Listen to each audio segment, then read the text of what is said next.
So as doctors, we not only like to help you feel better when you're sick, but we also like to keep you from getting sick in the first place.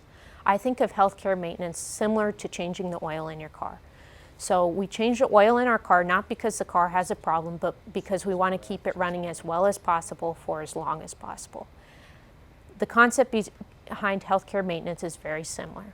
So we do services like pap smears, mammographies, colonoscopies, blood pressure and cholesterol checks when you're feeling well, so we can detect potential problems of your health and address them before they actually affect your health.